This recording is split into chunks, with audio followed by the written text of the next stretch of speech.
चला पहा, लक्ष द्या. आपलं मराठीमध्ये इज्जत शोध लावायची गरज नाही. ठीक आहे.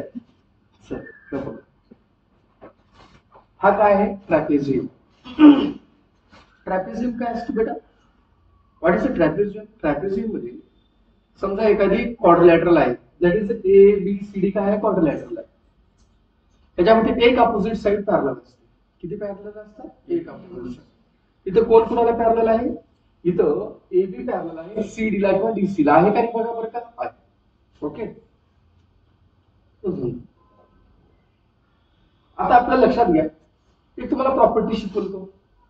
जर तीन लाईन एकमेकाला जर पॅरलल असतील आणि त्याच्यामध्ये जर ट्रान्सव्हर्सल असेल तर एपीचा रेशो कोणाच्या हे असतो? AP divided by PD is equal to BQ divided by काय असतो बेटा? क्यूसी. हे आपल्याला झालेलं. काय म्हणायचं? मेन रिझन काय लिहायचे? Bye the property of by the property of three parallel lines and their transversals. एवढंच आहे, दुसरं काहीच त्याच्यामध्ये जादू नाही.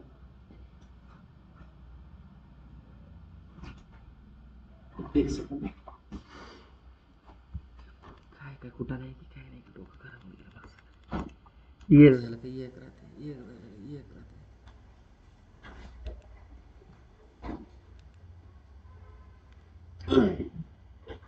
By the property of three parallel lines and काय बेटा? their transversals. काय ठिकाणी AB कुणाला पॅरलल आहे बेटा? CD ला. AB कुणाला पॅरलल आहे? CD ला. आणि PQ कुणाला पॅरलल आहे? DC ला. म्हणजे AB parallel to PQ parallel to DC. Okay, हे तर कळलं. सिंपल लॉजिक आहे. ट्रान्सव्हर्सल कोण आहे? AD ट्रान्सव्हर्सल आणि BC ट्रान्सव्हर्सल. ठीक आहे, पहिला लिहूया आपण. Quadrilateral ABCD is a trapezium. काय बेटा तो? Trapezium. AB parallel PQ side AB parallel side PQ parallel side सांगा खालची DC. CD किंवा DC. Therefore, and AD and BC are transversals. AB and कोण बेटा? CD किंवा BC are their transversals. Therefore, by the property of three parallel lines. How many beta? Three parallel lines.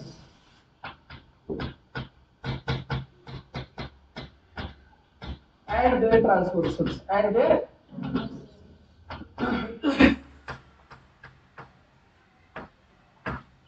काय सांगा? AP divided by PD. AP divided by PD is equal to BQ divided by CQ. QC. त्याच्यातला कोणत्या value तेवढे सांगा. चला AP ची value किती आहे सांगा? 15. PD बघा बेटा 12. QC आहे 14. BQ काढायचं बरोबर. क्रॉस मल्टिप्लाय आपलं गावरान पद्धत. 3 चौक 12,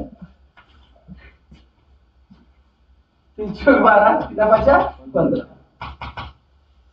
इकडे हे करा क्रॉस मल्टिप्लाय. 5 गुणिले काय ते बेटा? 14. बरोबर. इथं खाली भागाकारमध्ये 4 ला 4 ठेवतो इज इक्वल टू काय येतं? डी. कटवा. इथं 2. इथे किती राहते? 7. 7 5 35. बरोबर आहे. 7 5 35 भागिले 2. 35 भागिले 2. 17 1 17, 17 2 34. म्हणजे उत्तर येते 17.5. काय अवघड आहे का याच्यामध्ये? फक्त कन्सेप्ट काय वापरायचे याच्यामध्ये? एकच. Three parallel line and their transversals. हे लिहिल्यानंतर तुमचं पुढे मार्क कापू शकतो. आता याच्यामध्ये सेंटीमीटर दिले का बघा बरं बेटा? नाही. सेंटीमीटर जर दिलेलं नसेल तर काय लिहायचं? युनिट लिहायचं. काय लिहायचं बेटा?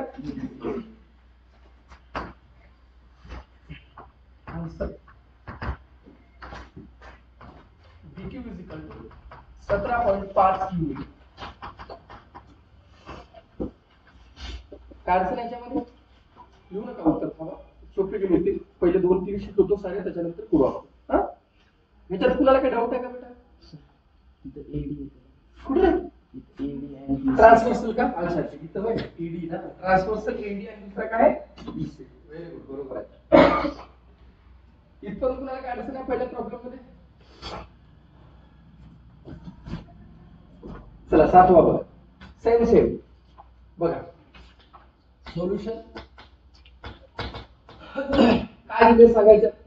तुम्हाला फाइंड आउट करायची एक्स व्हॅल्यू कुणाची बेटा एक्स. तर तुम्हाला काय म्हणलं एबी पॅरलल आहे सीडी ला, सीडी पॅरलल आहे ईएफ ला. असं असेल तर सेम थ्री पॅरलल लाईन्स आहेत. हा सांगा मग आता पहिला जी जी व्हॅल्यू दिली ती लिहितो बेटा. ठीक आहे. बीडी किती दिले बघा बरं का बेटा 8. डीएफ किती दिले बघा बेटा 4. Very good.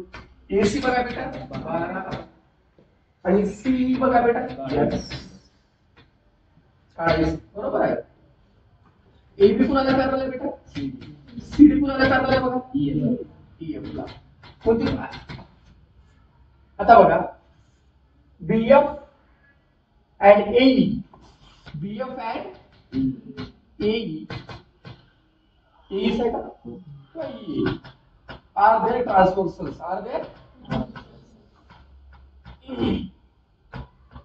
Property by the property of three parallel lines and their transversals. Therefore, by the property of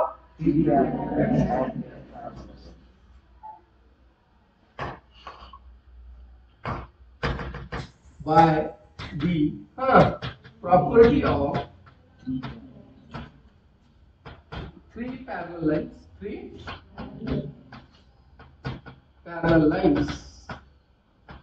and their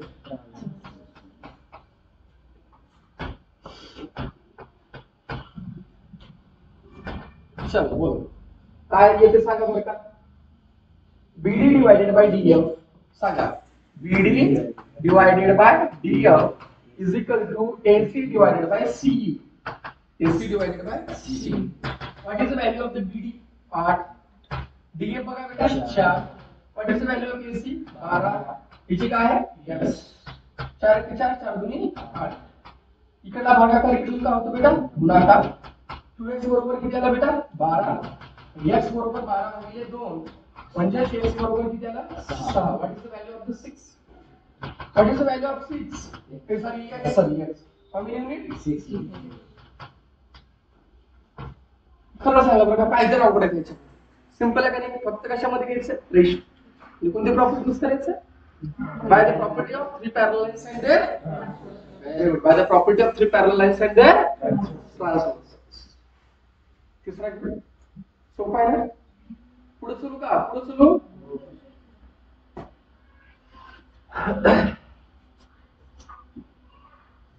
आता किती आला आपला आन्सर. पुढे काढायचे का म्हणजे काय काढा म्हणजे येई काढा म्हणजे का काढू ना. एक्स किती आला बेटा 6. तुला कशाची व्हॅल्यू आली पुढे येई काढायचे का काय करायचं एई. चला बघा येई बघा. येई बरोबर काय येते एसी प्लस सीई. काय येते बेटा एसी प्लस सीई. रिझन काय घ्यायचं A dash C dash E. हे किती बघा एसी किती बघा बेटा 12. आता किती काढलो 6. 12 6 किती झालं बेटा 18 येईल. म्हणजे ए ची व्हॅल्यू किती येईल त्याची सांगा 18. यस सिंपल आहे ना.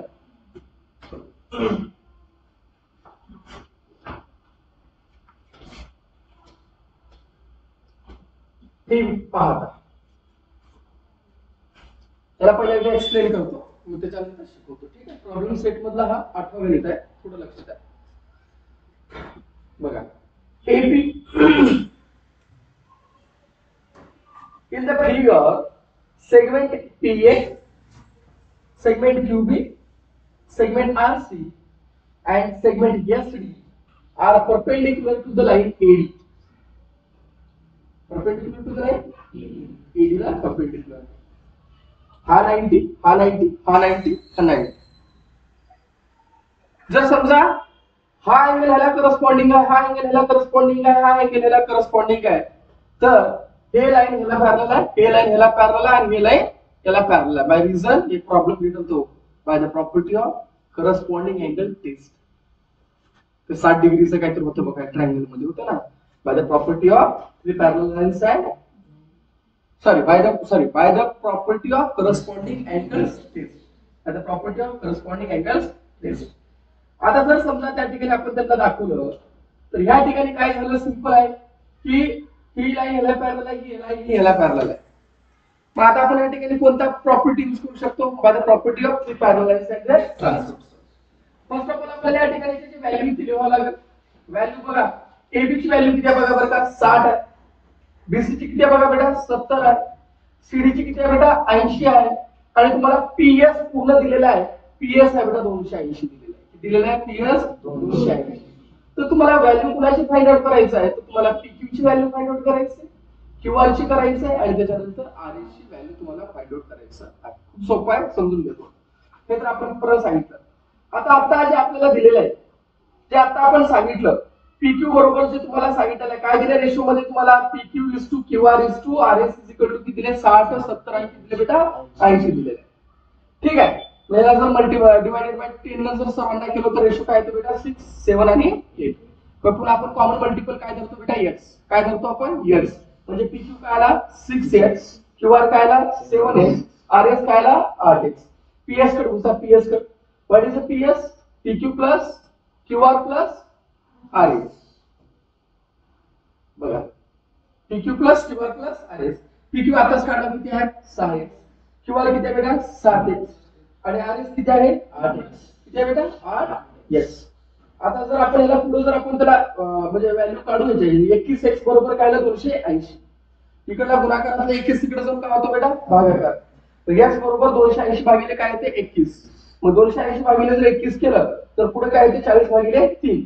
फर्दर याला आपण त्या ठिकाणी काय करू शकतो, सॉल्व. 13 × 13 तर 2 39 म्हणजे 13.33 नियर बाय येतं.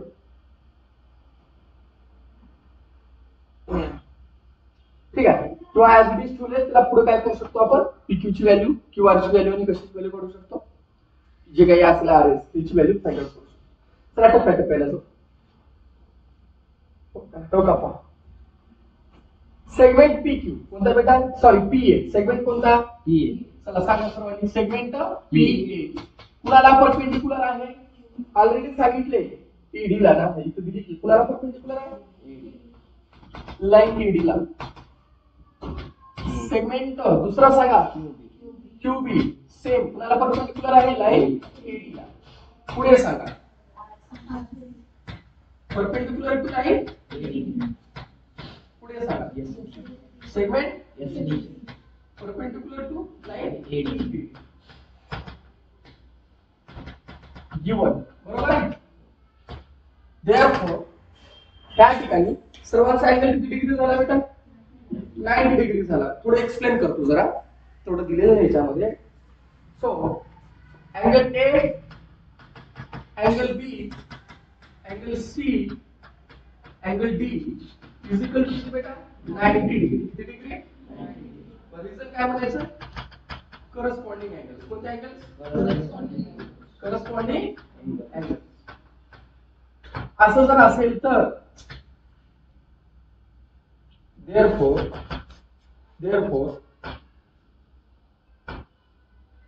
by corresponding angles test, by corresponding angles test. कोणाला पॅरलल सांगा बरं का, PA parallel to QB, PA parallel to QB, parallel to RC, parallel to SD, parallel to बेटा एसडी. एनी डाऊट कुणाला परत, आय होप तर नसेल तुम्हाला. जे व्हॅल्यू दिली ती व्हॅल्यू आपण घेऊया बेटा. एबी कितीला सांगा बरं का तुम्हाला, 60. बीसी कितीला बघा बरं का बेटा, 70. सीडी कितीला सांगा बरं का, 80. आणि पीएस कितीला सांगा, 280. ओके. आता जे आपण सांगितलं, काय सांगितलं, बाय करस्पॉन्डिंग अँगल टेस्ट आपण त्या ठिकाणी त्याला दाखवलेलं आहे. आणि त्या ठिकाणी काय म्हटलं, ती 2 or more lines are perpendicular to the same line, then they are parallel to each other. हे असं सांगितलं, मी ह्या पद्धतीने सांगितलं. याचा अर्थ काय झाला, सर्व लाईन एकमेकाला कसे सांगा बरं का बेटा, पॅरलल आहे. पण आता आपण काय करूया, PQ is to QR is to RS, इकडं AB is to BC is to CC. आलं का लक्षामध्ये. मी इथं काय केलं बघा बेटा, याचा अर्थ आहे PQ divided by QR divided by RS असा अर्थ आहे. PQ divided by QR divided by RS is equal to AB divided by BC divided by C. फक्त त्याला कशामध्ये घेतलं, त्याला रेशो मध्ये. कशामध्ये घेतलं बेटा, रेशो मध्ये घेतलं. थोड्याला शिफ्ट करतो. आता बघा बेटा, आताच आपण हे सांगितलेलं पॅरलल लाईन एकमेकाला ट्रान्सव्हर्सल आहेत. देअरफॉर वाक्य तर लिहावं लागेल, बाय द प्रॉपर्टी ऑफ सांगा bye the property of three parallel lines and their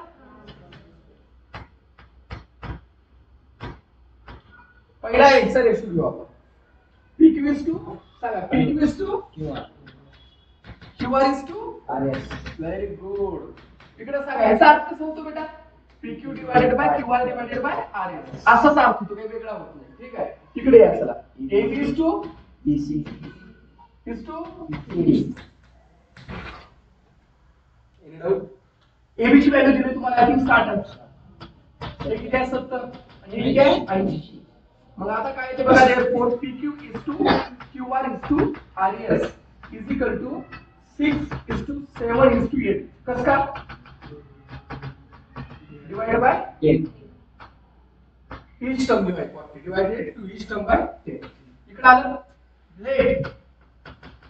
then काय म्हणतो बेटा कॉमन मल्टिपल घ्यायचं काय घ्यायचं common multiple b yes therefore PQ काय ते सांगा बरं का 6x QR काय ते सांगा बरं का बेटा 7x आणि RS काय ते सांगा 8x किती मिळालं तुम्हाला इथपर्यंत काय डाऊट कुणाला पक्क ना आता ह्या लाईनला बघा PS इज इक्वल टू बघा PS सांगा PQ plus QR plus RS PS दिले 280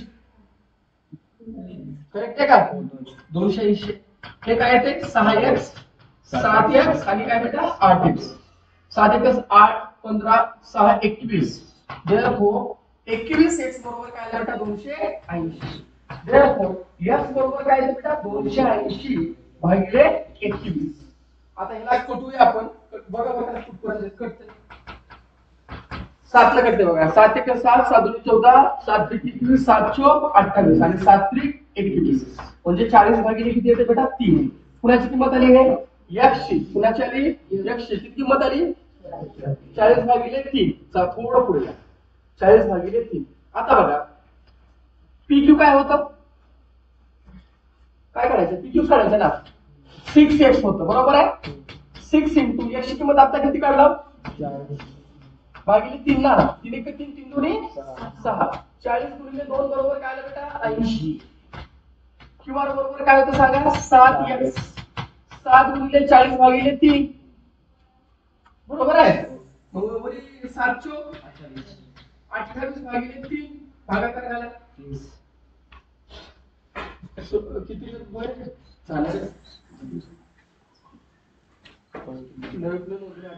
27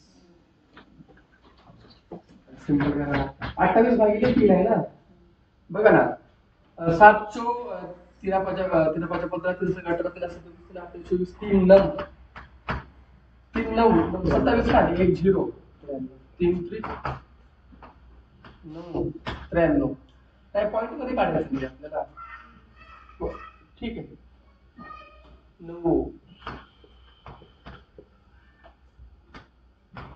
बघा बघा काढा लवकर काढा सोपं आहे लवकर काढा आलं पाहिजे काय किती पाहिजे किती आलं पॉइंट मध्ये काढायचं बोलतोय पुढचं तेच बोलतोय जिथपर्यंत भाग झाला तिथपर्यंत झाला जात नसतं तर मग पटायला पॉइंट मध्ये दिला असतं तर पॉइंट मध्ये करू कसं आहे आपलं डोकं लावलेली